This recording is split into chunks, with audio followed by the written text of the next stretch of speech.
Hello, I'm Wendy. Welcome to a webinar about the Murrumbidgee Irrigation Area files. Just going to do an acknowledgement of country.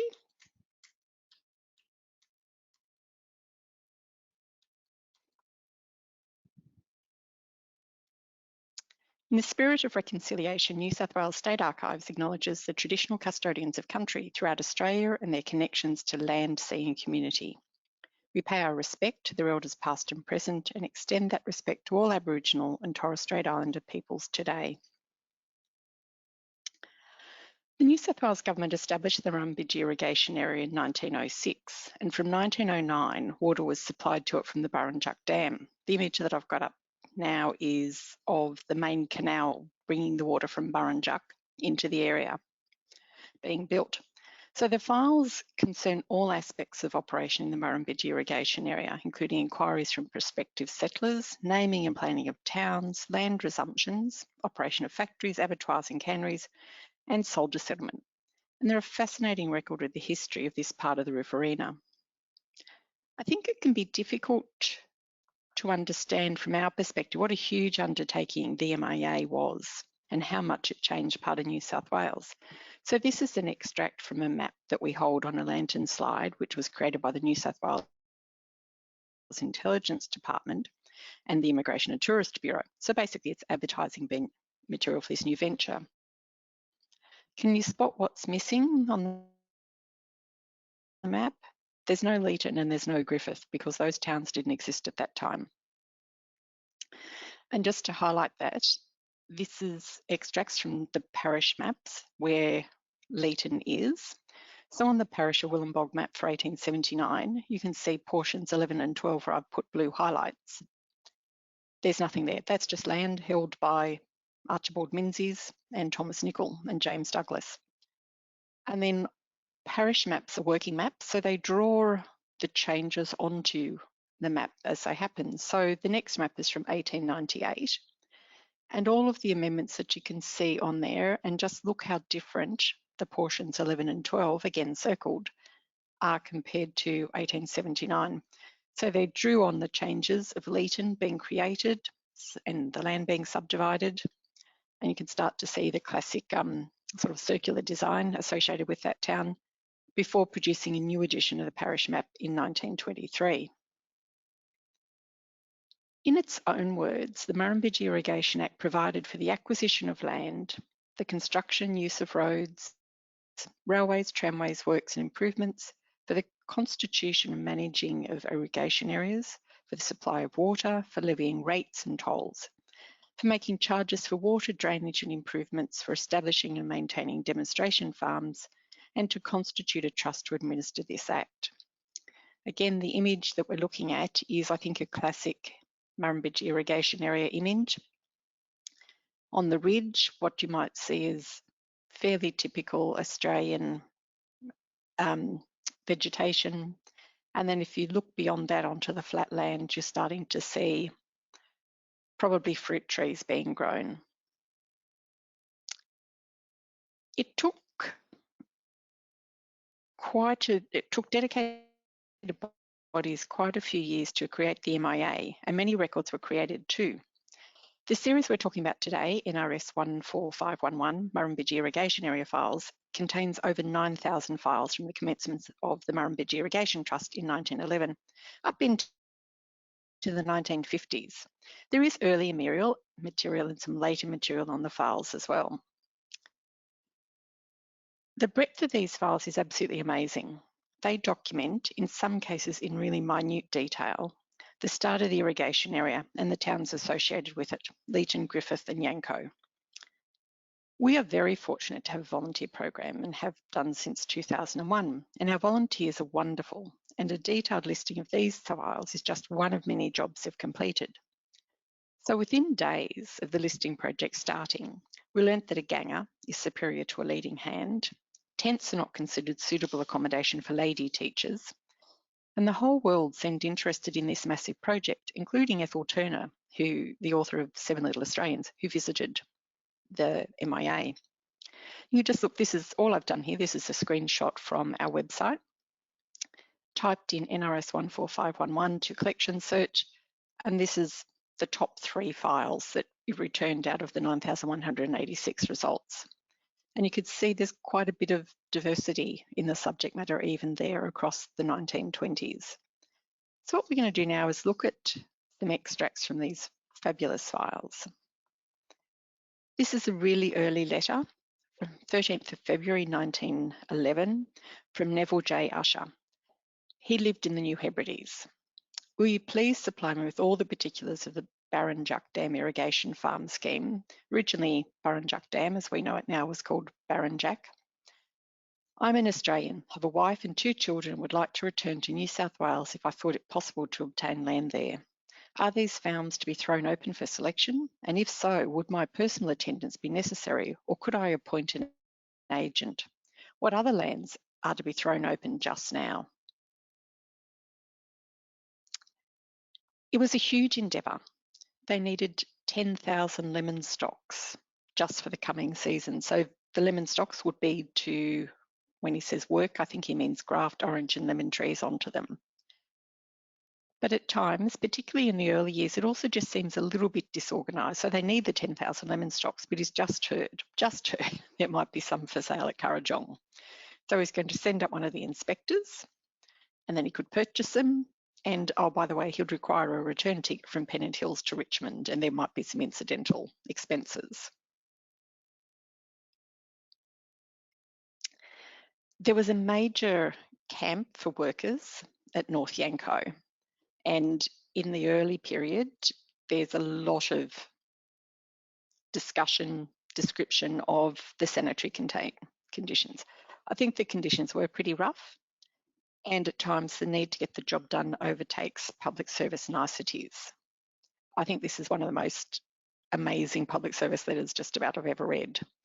So as requested by the Chief Engineer, I submit a revised draft of the above regulations. So this is then his explanation of what is changed in the regulations. The question of dogs I've left open. Men with horses always keep dogs, and more often than not refuse to remain on a job without them. And as Mr. Shaw says, good men are scarce. I've suggested that cows, pigs and goats and ducks may be kept subject to permission, and they're being kept in an approved manner. The camp won't be on the catchment town of a town water supply. And I take it that on the irrigation farms, no restriction will be placed as to what stock may be kept. So that was from Mr. Smith, the engineer in charge of Burrinjuck Dam. And the Chief Engineer basically is going to pass on these redrafted regulations and submit them to the Minister for his approval. There was, however, in the same year, a complaint to the Minister about the sanitary conditions at the Yanco camp and the lack of conveniences, there not being any provision whereby men have a bath. And this is the fairly long letter, but I think it has so much useful information about the way life was for the people in this really early period. It's worth looking at. So these are the arrangements as to sanitary matters at the construction camp. Tents are pitched in lines with streets between each row. A space of 30-foot square is allowed for single men, and tents, single men's tents, 70 by 30 foot for married men's allotments. An intermediate space of several chains was left between for business places such as stores and boarding houses. So it's like a mini town just under canvas on the whole. The stores and the boarding houses, as well as the married people, have to provide their own privies and maintain them in clean and good condition. A proper latrine on earth pit system is provided for the single men. Garbage bins are placed throughout the camp in which to place rubbish and peelings, and which are emptied by us and carted to a pit excavated a considerable distance from the camp. Holes for slop water are dug on vacant lots within the camp and disinfected. Water is laid on throughout the camp. In the early stages, there may have been some slight ground of complaint in that the single men's latrine was a little close, and the boarding houses had small heaps of peelings on the ground outside their kitchens. There was never anything offensive even then, And as above stated, this has been altered and I can see nothing to offend the most fastidious and would invite and welcome inspection. With regard to baths, men who come on the works provide their own tents, blankets and washing appliances. As no charge is made for supplying water and the other conveniences above mentioned, they should, I think, make their own arrangements in this matter. So out of that very detailed summary and repudiation about the alleged state of the camp, I suspect that what will be sent to the Minister is that the camps are all kept and sanitary, water's laid on, and under the circumstances, the employees can arrange for their own baths. But there's a huge amount of detail. Murrumbidgee Irrigation Area project really attracted a lot of interest. And this is a letter from a cinematographic company, which has got offices in London, Paris, Sydney, and elsewhere.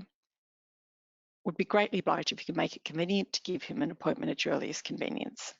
Object is to get your permission and facilities for taking a comprehensive series of cinematographic pictures of the irrigation works at Burrinjuck. The government was quite keen on this, so they made arrangements with a cinematograph operator to leave Sydney on the Monday night.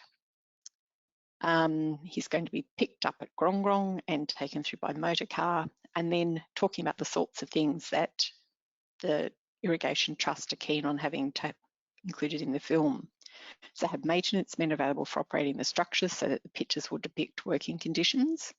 Mr. Shaw should have a team of horses with the era grader, and if possible, the ploughing engine should be excavating drainage channels or other similar work. So wanting to show off all of the work that's going on.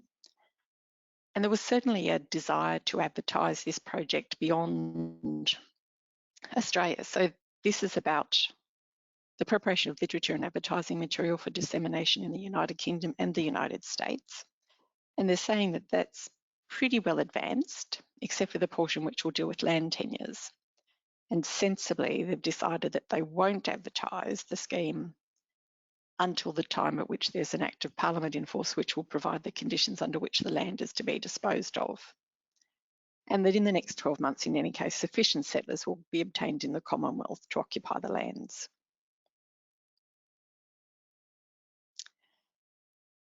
They did need workers though, and to a certain extent they needed workers with particular skills. So this is a report on a visit to Broken Hill. It doesn't explain why they thought Broken Hill would supply what they wanted, other than the ministerial had instructed that, so perhaps he'd spoken to the local member.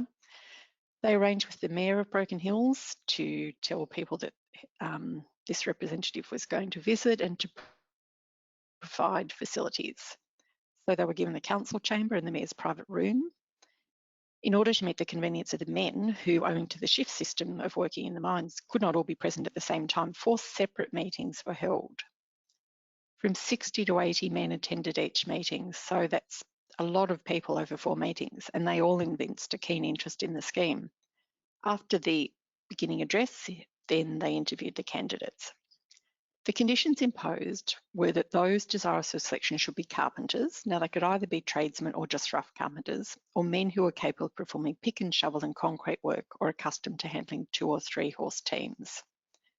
It also gives you that picture of how this huge undertaking was being built. We're talking pick, shovel and horse and men. Each applicant had to satisfy me that he was possessed of at least £100, and married men were given a preference over single men. I presume they thought that they'd be more settled. Had to reject 10 applicants on the ground that they had no previous experience of the work. So 21 people may be given employment at as early a date as possible. So they've arranged with Mr. Brennan to take 7 rough carpenters, and I'll take the remainder of them in as soon as I can find work for them, because they were also getting local labour coming in. So there was a bit of a tension between what was happening on the ground and what might be possible. So we know that there were married men, and presumably there were children, so there were families, because there was obviously a school So this is about arrangements in connection with the accommodation of Mr. Fitzgibbon, who's the head teacher at the Quarry Camp School.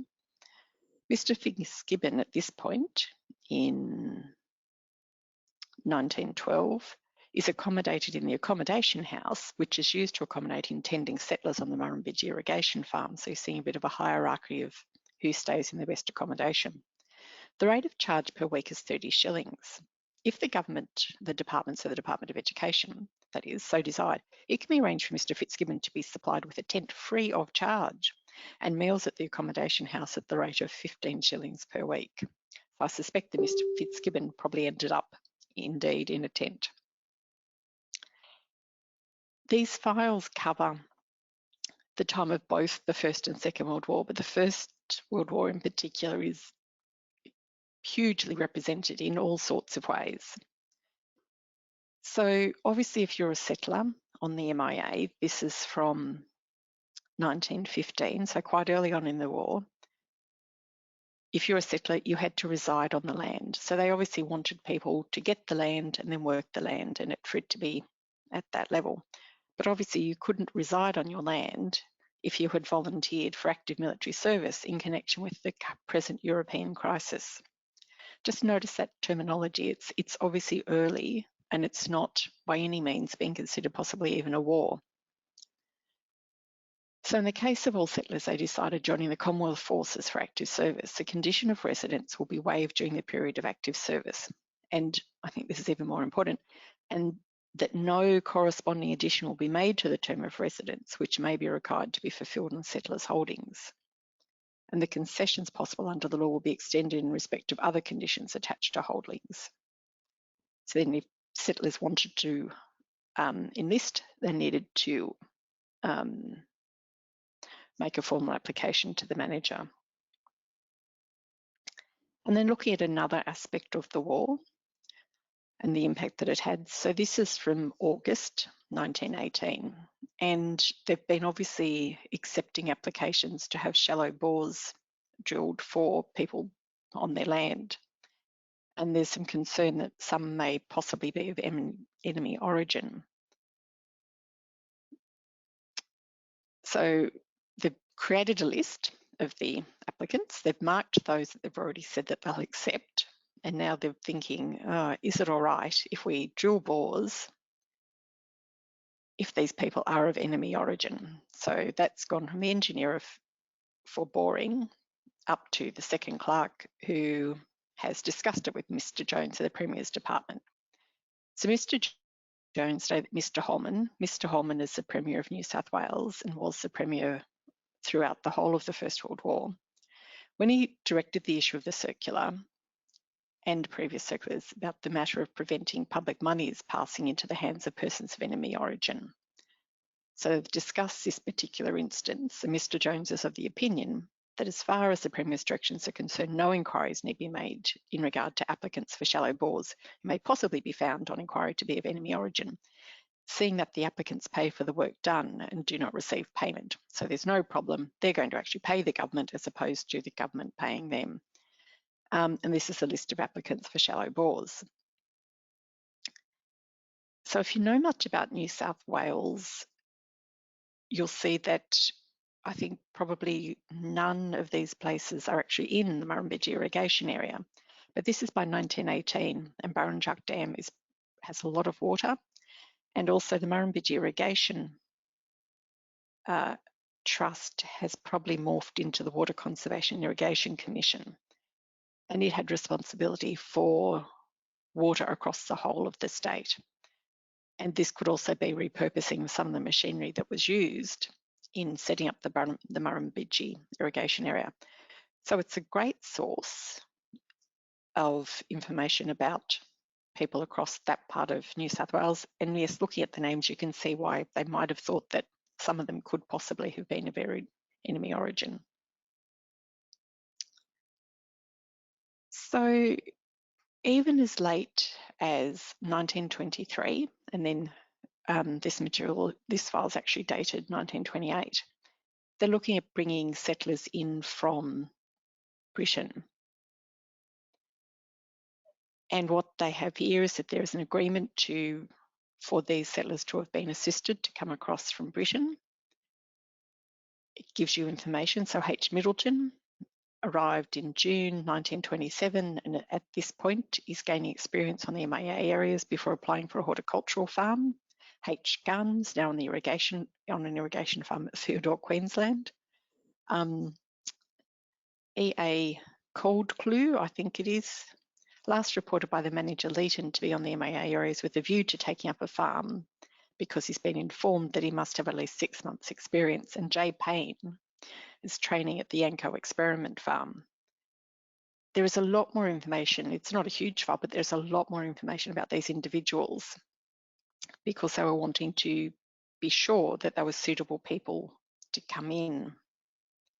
So well worth a look, probably for anyone in New South Wales at the time.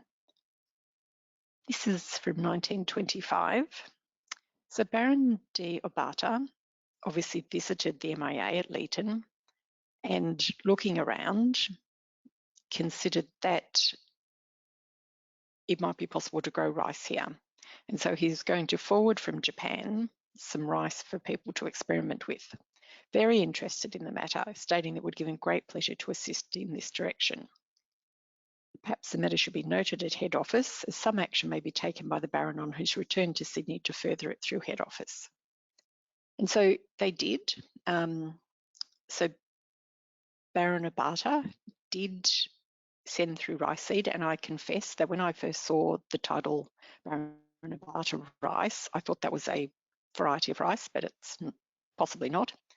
And Mr. Blencoe did grow the rice, which had been sent through by Baron Obata for 3 years in succession, but had no success. Last year, several bays were sown, but during his temporary absence for a few days, ducks destroyed practically the whole of it. In view of his experience of this rice, he decided to discontinue his experiment. And I'm not sure that rice has ever been a huge crop in the MIA area.